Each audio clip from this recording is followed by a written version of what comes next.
Here are our objectives for section 1.3. Number 1, use linear equations to solve problems. Number 2, solve a formula for a variable. Okay, so using linear equations to solve problems, that's like word problems, and you've got a linear equation. You're either given or you're asked to pull out of the equation or of the word problem and then solve it. So I think we've covered that quite a bit. I think you guys are pretty good at that, since Algebra 1. All right, so I'm not going to do any examples of that for you today.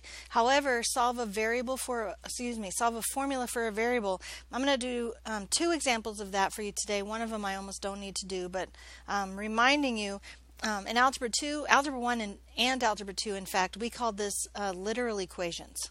All right, so some of you remember that just by the name of it. Some of you remember it from boot camp. Because we did a section of this in boot camp for the last 3 years. Okay, here's what I'm talking about. A equals B times H. Do you recognize this formula?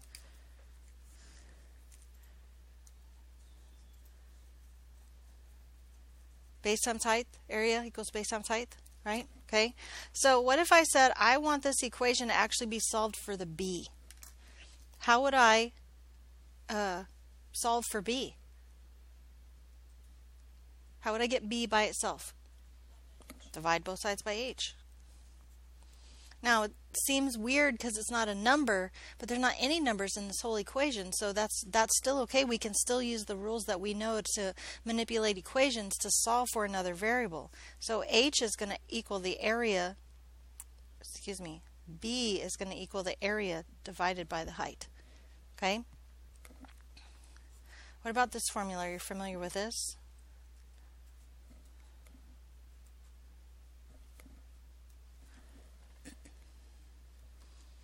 Area of a trapezoid, right?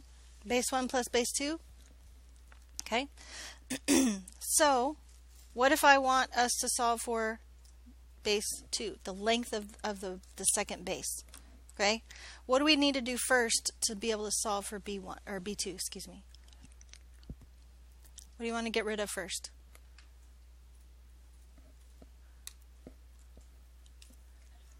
The half. Okay, if we're getting rid of the half, we can multiply both sides by 2. So that gives us 2a equals, 2 times 1/2 is just 1. So I have B1 plus B2 times H. Now what? Divide by H. So I get 2a over H equals, I don't even need those anymore, do I? B1 plus B2? Yeah, absolutely.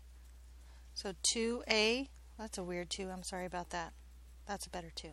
Over H minus B1 equals B2. Why would we have to know how to do this?